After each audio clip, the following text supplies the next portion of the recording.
바람은 정말 유전일까요? 저는 그렇다고 믿게 됐습니다. 시아버지가 바람을 피워 가족을 버렸습니다. 그 아들인 제 남편도 똑같이 바람을 피웠습니다. 심지어 방법까지 똑같았어요. 새 여자를 만날 때마다 새 속옷을 사서 그 여자의 기억을 저장한다는 끔찍한 습관까지 DNA에 새겨진 배신인 걸까요? 아니면 학습된 행동일까요? 시어머니는 평생 참고 사셨습니다. 그리고 저에게도 참으라 하셨죠. 대물림된 바람, 대물림된 고통. 하지만 저는 다르게 선택했습니다. 20년을 준비해서 이 악순환을 끊어냈습니다. 오늘 그 이야기를 들려드립니다. 혹시 여러분 주변에도 이런 대물림이 있나요? 끝까지 보시고 댓글로 이야기 나눠주세요. 구독 버튼 누르시면 더 많은 사이다 이야기 만나보실 수 있습니다. 좋아요는 이 이야기가 더 많은 분께 전해지도록 큰 힘이 됩니다. 1993년 봄이었습니다. 저 박미선은 28배 나이로 31살 정태수와 결혼했습니다. 중매로 만난 인연이었죠. 태수 씨는 반듯한 직장인이었고 저는 초등학교 교사였습니다. 부모님도 좋아하셨고 저도 마음에 들었습니다. 3개월 연애 끝에 결혼을 결심했죠.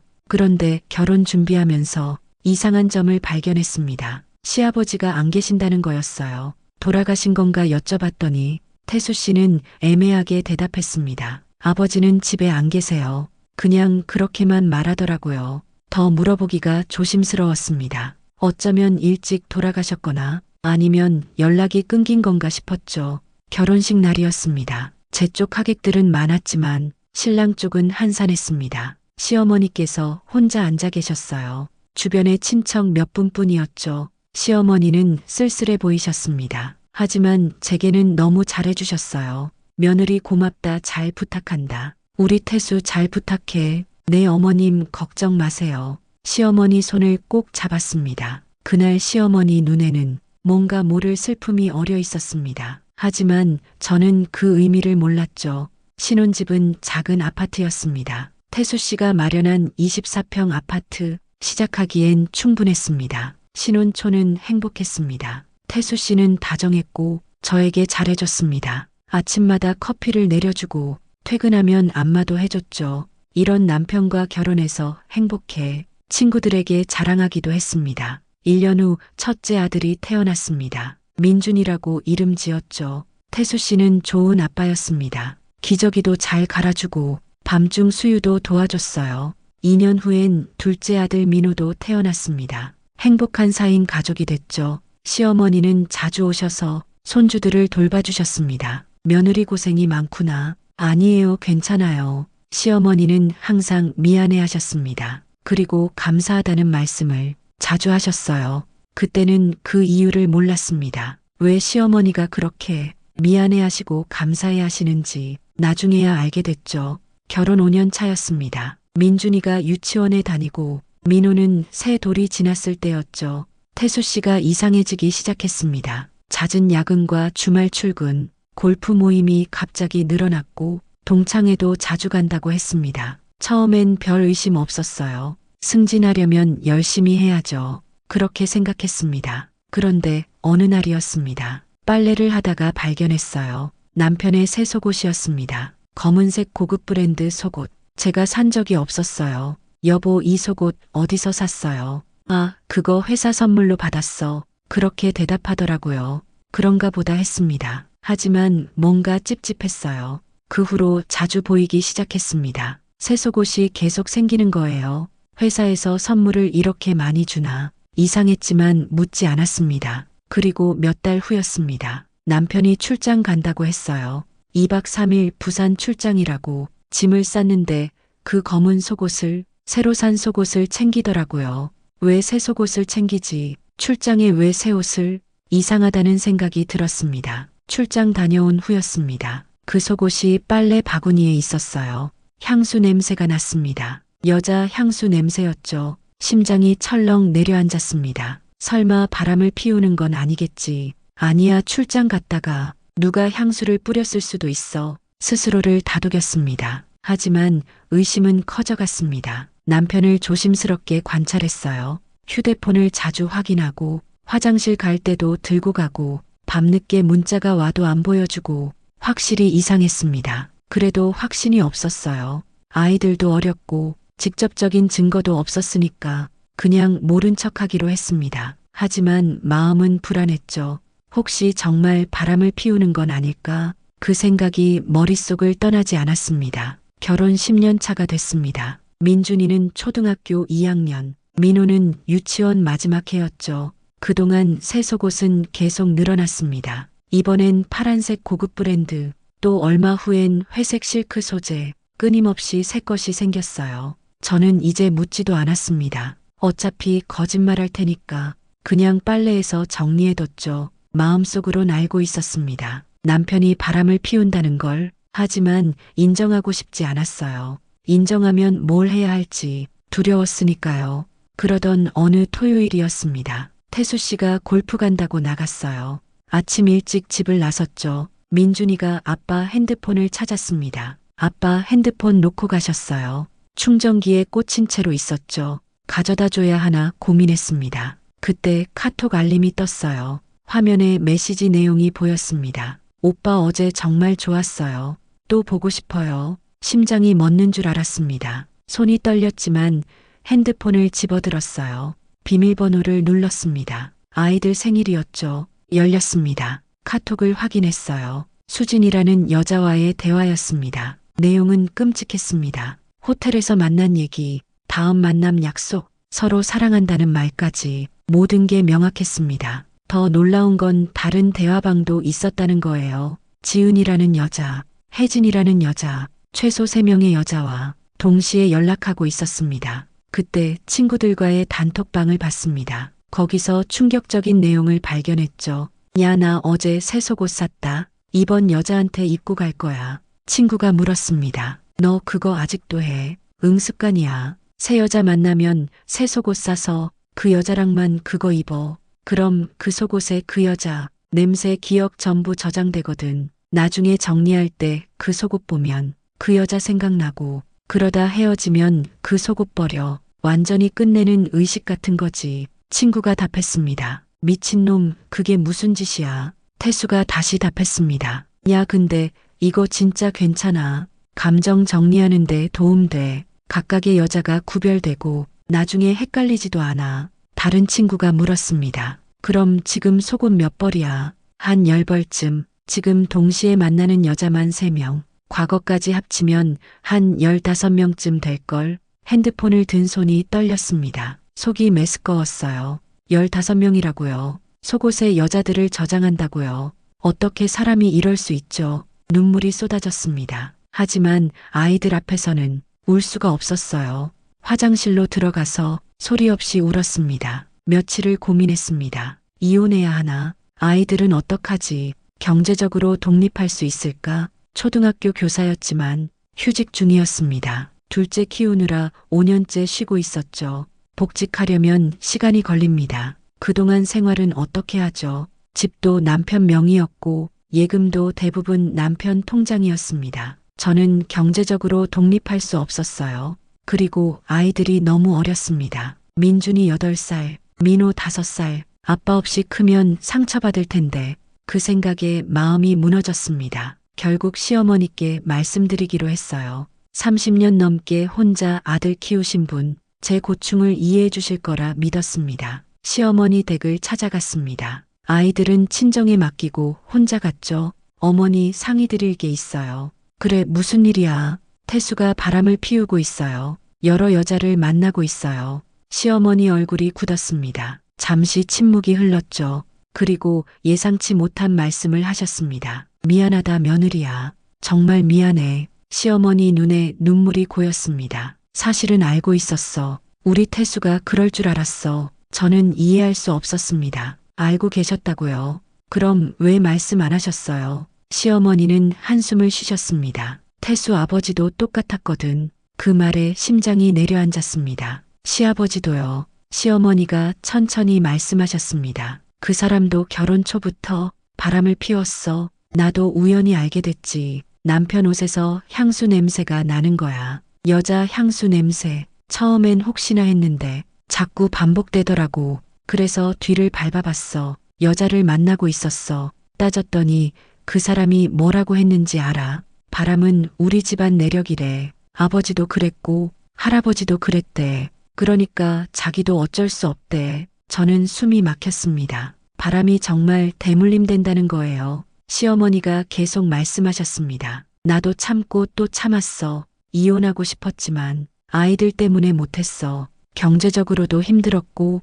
그렇게 10년을 참았어. 그런데 결국 그 사람이 먼저 나갔어. 젊은 여자한테 가버렸지. 재산도 하나 안 남기고 나는 홀로 아이들 둘 키웠어. 태수랑 동생 둘 다 대학 보내고 결혼시키고 정말 힘들었어. 시어머니는 제 손을 잡으셨습니다. 그래서 알았어. 태수도 아버지 닮을 거라고. 어릴 때부터 아버지 보고 자랐거든. 여자 바꿔가며 만나는 거, 거짓말하는 거 다 보고 자랐어. 아이들은 부모를 보고 배워. 태수도 그걸 학습한 거야. 저는 떨리는 목소리로 물었습니다. 그럼 시아버지도 속옷에 여자를 저장했나요? 시어머니가 놀라며 물었습니다. 어떻게 알았어? 태수도 그러니? 그래 그랬어. 그 사람도 새 여자 만나면 새 속옷을 샀어. 그리고 그 여자랑만 그거 입었지. 나도 이상해서 물어봤더니 그게 자기 아버지한테 배운 거래. 각 여자마다 구별하는 방법이래.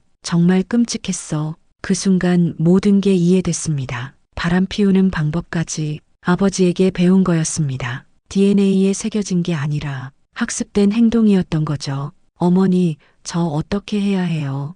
이혼해야 하나요? 시어머니는 고개를 저으셨습니다. 지금은 아니야. 아이들이 너무 어려. 내가 경제적으로 준비도 안 됐고 조금만 참아. 아이들 크면 그때 결정해. 지금 이혼하면 내가 더 힘들어. 나처럼 평생 고생할 거야. 저는 그 말에 고개를 끄덕였습니다. 다른 선택지가 없었으니까요. 하지만 마음속으로 다짐했습니다. 언젠가 반드시 떠나리라. 이 악순환을 끊어내리라. 그날 이후 20년을 참았습니다. 겉으로는 평범한 부부였죠. 아이들 앞에서는 웃었고 시댁 행사도 잘 참석했습니다. 하지만 속으로는 죽어갔어요. 남편이 늦게 들어오는 날, 새 속옷을 사오는 날, 골프 간다고 나가는 날, 매번 가슴이 찢어졌습니다. 하지만 티 내지 않았어요. 아이들을 위해서였습니다. 민준이와 민호가 잘 크길 바랐죠. 아빠 없이 자라는 상처, 편모스라에서 자라는 고통,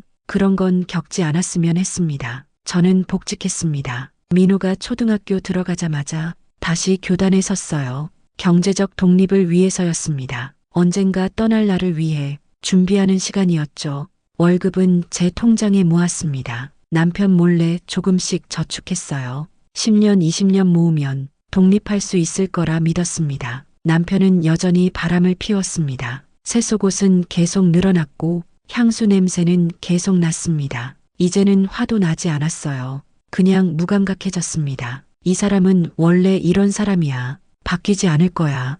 그렇게 체념했습니다. 민준이가 대학에 들어갔습니다. 명문대 경영학과에 합격했죠. 남편은 자랑스러워했습니다. 우리 아들 최고야. 제 마음은 복잡했습니다. 아들이 아버지를 닮지 않길 그렇게 간절히 바랐어요. 민호도 대학에 들어갔습니다. 공대에 진학했죠. 두 아들 모두 반듯하게 컸습니다. 아버지처럼 바람 피우는 남자는 절대 되지 않을 거라 믿었어요. 민준이가 군대를 갔다 왔습니다. 제대 후 취직했고 회사 다니며 여자친구를 만났죠. 민호도 군 제대 후 대학원에 진학했습니다. 이제 아이들은 다 컸습니다. 제 역할도 거의 끝났죠. 그때부터 생각했습니다. 이제 떠날 때가 됐구나. 더 이상 참을 이유가 없구나. 민준이가 결혼한다고 했습니다. 3년 사귄 여자친구와 결혼하겠다고 했죠. 결혼식을 올렸습니다. 아들이 행복해 보였어요. 며느리도 좋은 사람이었습니다. 결혼식 날 남편이 말했습니다. 여보, 우리도 이제 늙었네. 아들까지 장가 보내고. 저는 웃으며 대답했습니다. 그러게요. 이제 우리 차례네요. 남편은 무슨 의미인지 몰랐겠죠. 2년 후 민호도 결혼했습니다. 대학원 선배와 결혼했어요. 조용한 결혼식이었지만 아들은 행복해 보였습니다. 두 아들 모두 출가시켰습니다. 이제 정말 제 인생이었습니다. 더 이상 참을 이유가 없었죠. 그리고 무엇보다 중요한 건 이 바람의 유전을 여기서 끊어야 한다는 것. 아들들이 아버지를 보고 또 배우기 전에 끝내야 한다는 거였습니다. 민호 결혼식이 끝난 다음 주였습니다. 저는 변호사 사무실을 찾아갔어요. 30년 결혼 생활을 끝낼 준비, 그 준비를 시작했습니다. 변호사는 중년 여성이었습니다. 선생님, 상담 좀 부탁드립니다. 제 이야기를 처음부터 끝까지 전부 털어놨어요. 10년 전 처음 알게 된 것, 속옷에 여자를 저장하는 남편, 시아버지도 똑같았다는 것, 대물림된 바람의 역사, 20년을 참고 견딘 이유, 이제 복수하고 싶다는 마음까지 변호사는 진지하게 들었습니다.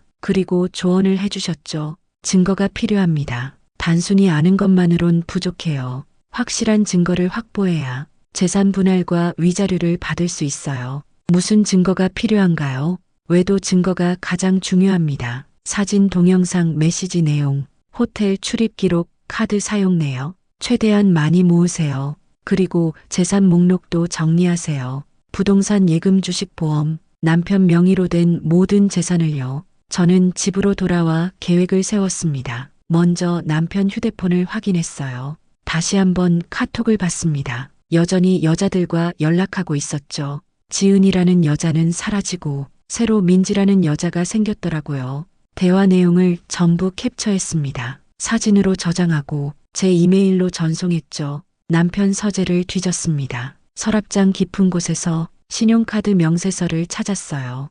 호텔 결제 내역이 수두룩했습니다. 고급 레스토랑 결제도 많았고 여성 의류 구매 기록도 있었죠. 전부 복사해서 보관했습니다. 다음은 재산 조사였어요. 남편 명의 부동산이 세 채였습니다. 우리 집 아파트 하나, 강남 오피스텔 하나, 지방 상가 건물 하나, 등기부등본을 전부 떼었습니다. 은행 계좌도 조사했어요. 남편이 메인으로 쓰는 은행에 가서 잔액 증명서를 발급받았습니다. 통장이 여러 개였는데 합계가 5억이 넘었어요. 주식 계좌도 있었습니다. 증권사에 가서 확인했더니 2억 어치가 있더라고요. 보험도 여러 개 들어 있었습니다. 전부 합치면 10억이 넘었어요. 생각보다 재산이 많았습니다. 그동안 남편이 얼마나 모았는지 저는 몰랐던 거죠. 다음은 현재 외도 증거였습니다. 탐정 사무실을 알아봤어요. 남편 미행을 의뢰했습니다. 2주간의 조사 끝에 확실한 증거를 확보했죠. 남편이 민지라는 여자와 호텔 들어가는 사진, 레스토랑에서 포옹하는 사진, 차 안에서 키스하는 사진, 모든 게 명확했습니다. 변호사에게 증거를 보여줬어요. 완벽합니다. 이 정도면 충분히 승소할 수 있어요. 재산 분할 50%는 기본이고 위자료도 최소 1억은 받을 수 있습니다. 그 말을 듣고 안심이 됐습니다. 이제 실행할 때가 왔구나. 20년을 기다린 순간이구나. 하지만 혼자 결정할 순 없었어요. 아들들에게 말해야 했습니다. 두 아들을 따로 만났습니다. 민준아, 엄마가 할 말이 있어. 뭔데 엄마, 왜 그렇게 심각해? 너희 아버지 바람 알고 있니? 민준이가 놀라며 물었습니다. 아빠가 바람을 피워. 응, 너희가 어릴 때부터 20년 넘게 피웠어. 엄마는 참고 살았어. 너희 때문에. 민준이는 충격받은 표정이었습니다. 어떻게 아빠가? 그리고 더 충격적인 건 너희 할아버지도 똑같았대. 시어머니한테 들었어. 바람이 대물림되고 있어. 민준이 얼굴이 굳었습니다. 그럼 나도. 아니야, 너는 다를 거야. 너는 이걸 알고 있으니까 잘못된 걸 보고도 따라하지 않을 거야. 엄마는 이제 이혼하려고 해. 너희도 다 컸고 엄마도 이제 내 인생 살고 싶어. 민준이는 잠시 생각하더니 고개를 끄덕였습니다. 엄마 결정 지지할게. 엄마가 행복해야지. 그리고 엄마 걱정 마. 나는 절대 아빠처럼 안 할 거야. 이 대물림 여기서 끝낼게. 민호에게도 같은 이야기를 했습니다. 민호도 비슷한 반응이었죠. 엄마 하고 싶은 대로 해. 우리는 엄마 편이야. 그리고 할아버지 아빠가 그랬다고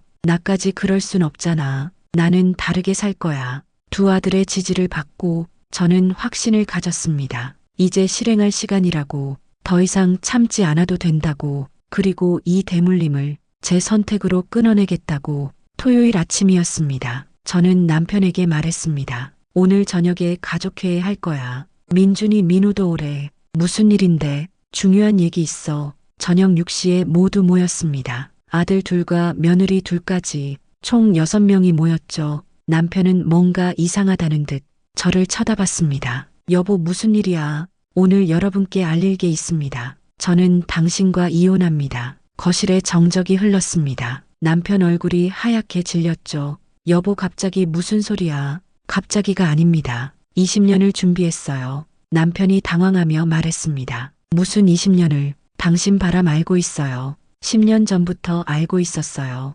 남편은 말문이 막혔습니다. 여러 여자를 만난 거, 속옷에 여자들을 저장한 거, 친구들한테 자랑한 거 전부 알고 있어요. 저는 준비한 서류를 꺼냈습니다. 여기 증거 전부 있습니다. 카톡 대화 내용, 호텔 출입 사진, 신용카드 내역, 최근 2주간 미행 사진까지. 남편은 할 말을 잃었습니다. 그리고 재산 목록도 정리했어요. 부동산 3채, 예금 5억, 주식 2억, 보험 1억, 총 10억 정도 되네요. 재산 분할 50%, 위자료 1억, 합계 6억 제게 주시면 됩니다. 남편이 다급하게 말했습니다. 여보, 미안해. 정말 잘못했어. 다시는 안 그럴게. 저는 차갑게 말했습니다. 당신 아버지도 똑같이 말했대요.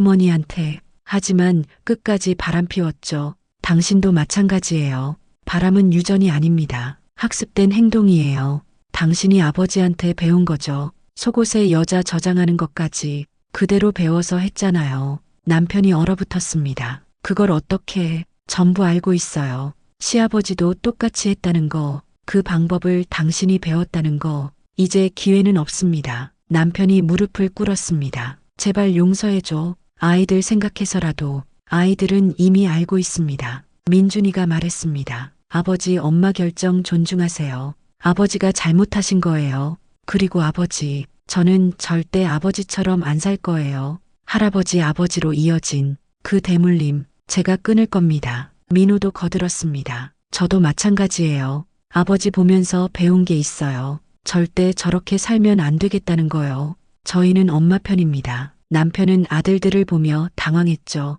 너희들이 왜 엄마 편을? 당연하죠. 평생 가족 위해 희생하신 분이 엄마잖아요. 아버지는 뭘 하셨는데요? 여자들이나 만나시면서요. 남편은 아무 말도 못했습니다. 저는 이혼 합의서를 내밀었습니다. 서명하세요. 이미 변호사와 다 상의했어요. 재판 가도 제가 이길 겁니다. 하지만 가족 망신시키기 싫어서 합의 이혼 제안하는 거예요. 그리고 아들들을 위해서요. 이 바람의 유전, 여기서 끊어야 하니까. 남편은 떨리는 손으로 합의서를 집어들었습니다. 정말 돌이킬 수 없습니다. 20년 참았어요. 이제 끝입니다. 그리고 이 악순환도 오늘로 끝입니다. 남편은 한참을 망설이다가 결국 서명했습니다. 그 순간 20년의 고통이 끝나는 걸 느꼈습니다. 가슴이 뻥 뚫리는 기분이었죠. 그리고 무엇보다 시아버지에서 남편으로 이어진 바람의 대물림을 제가 끊어냈다는 자부심, 그게 가장 큰 보람이었습니다. 이혼 절차는 한 달 만에 끝났습니다. 합의 이혼이라 빨랐죠. 재산 분할로 5억을 받았고 위자료 1억까지 총 6억이 제 것이 됐습니다. 아파트는 팔아서 반씩 나눴어요. 저는 작은 아파트를 새로 샀습니다. 2억짜리 깔끔한 곳으로. 혼자 살기 딱 좋았죠. 나머지 돈은 안전하게 투자했습니다. 정기예금과 국채로 노후 준비를 단단히 했어요. 이혼 소식을 듣고 시어머니가 찾아오셨습니다. 며느리야, 정말 미안하다. 괜찮아요, 어머니. 어머니 잘못은 아니에요. 아니야, 내 잘못이 맞아. 태수를 제대로 못 키웠어. 바람 피우는 아버지 밑에서 자라게 한 게 잘못이었어. 시어머니 눈에 눈물이 고였습니다. 너라도 자유로워져서 다행이야. 나처럼 평생 참고 살 뻔했잖아. 어머니, 그리고 고마워. 내가 대물림을 끊어줘서. 민준이, 민호는 절대 아버지처럼 안 될 거야. 내가 보여준 용기 덕분에. 저도 그렇게 믿어요. 이제 바람의 유전은 여기서 끝났어요. 시어머니는 제 손을 잡으셨습니다. 앞으로 행복하게 살아. 이제 내 인생이야. 고맙습니다, 어머니. 이혼 후 3개월이 지났습니다. 저는 완전히 새로운 사람이 됐어요. 먼저 외모부터 바꿨습니다. 짧게 자른 머리, 밝게 염색한 컬러, 젊어 보이는 옷차림, 거울을 보면 다른 사람 같았죠. 취미 생활도 시작했습니다. 수영을 배우기 시작했어요. 주 3회 수영장에 갔습니다. 몸도 건강해지고 마음도 가벼워졌죠. 여행도 자주 다녔습니다. 제주도 한 달 살기를 했고 유럽 배낭여행도 다녀왔습니다. 혼자 떠난 여행이었지만 전혀 외롭지 않았어요. 오히려 자유로웠죠. 학교 동료 교사들이 놀랐습니다. 선생님 완전 달라지셨어요. 훨씬 밝아지셨어요. 그동안 힘드셨구나. 이제야 알겠어요. 저는 웃으며 대답했습니다. 네, 이제 제 인생 찾았어요. 민준이가 물어봤습니다. 엄마 후회 안 해? 전혀 안 해. 진작 할 걸 그랬어. 엄마 덕분에 저도 배웠어요. 결혼은 참는 게 아니라 서로 존중하는 거라는 걸. 민호도 말했습니다. 엄마가 행복해 보여서 좋아. 우리도 마음이 편해. 그리고 저도 아내한테 아버지 이야기 다 했어요. 절대 그렇게 안 살겠다고. 너희가 이해해줘서 고마워. 당연한 거죠. 엄마가 평생 희생했는데 이제 엄마 인생 사셔야죠. 아들들의 지지가 큰 힘이 됐습니다. 어느 날 옛날 친구에게서 연락이 왔습니다. 미선아, 너 이혼했다며? 응했어. 나도 고민 중이야. 남편이 문제가 있어서. 친구에게 제 이야기를 해줬습니다. 어떻게 준비했는지, 어떤 과정을 거쳤는지, 특히 대물림 이야기를 했어요. 바람이 유전처럼 이어진다는 것,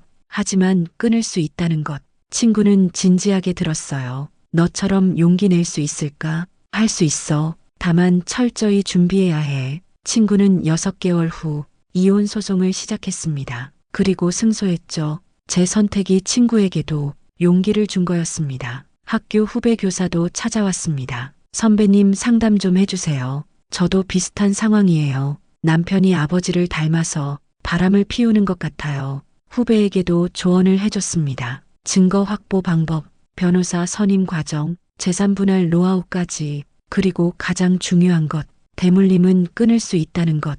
후배는 감사하다며 눈물을 흘렸습니다. 선배님 덕분에 희망이 생겼어요. 저도 이제 시작할 수 있을 것 같아요. 제 경험이 다른 사람들에게 도움이 되고 있었습니다. 그게 뿌듯했죠.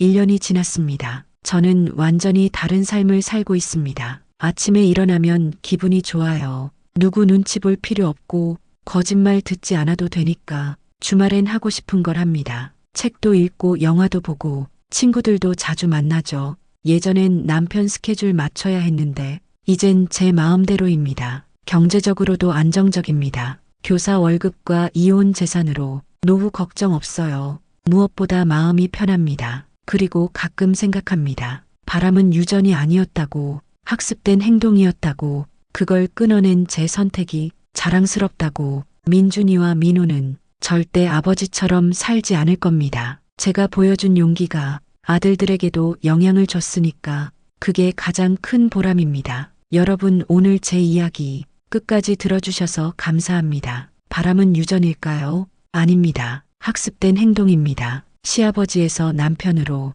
이어진 바람의 역사. 하지만 저는 끊어냈습니다. 30년의 결혼 생활, 그중 20년을 속으며 살았습니다. 속옷에 여자를 저장하는 남편, 그 끔찍한 습관을 알면서도 아이들 때문에 참았죠. 하지만 이제는 자유입니다. 후회는 하나도 없습니다. 오히려 진작하지 못한 게 아쉬울 뿐이에요. 그리고 무엇보다 아들들에게 보여줬습니다. 잘못된 대물림은 끊을 수 있다는 것을. 댓글로 여러분 생각 들려주세요. 혹시 주변에 이런 대물림 보신 적 있으신가요? 어떻게 끊어낼 수 있을까요? 이야기 나눠요. 그리고 이 영상이 도움됐다면 구독과 좋아요 부탁드립니다. 더 많은 진짜 이야기로 찾아뵙겠습니다. 여러분의 응원이 큰 힘이 됩니다. 감사합니다.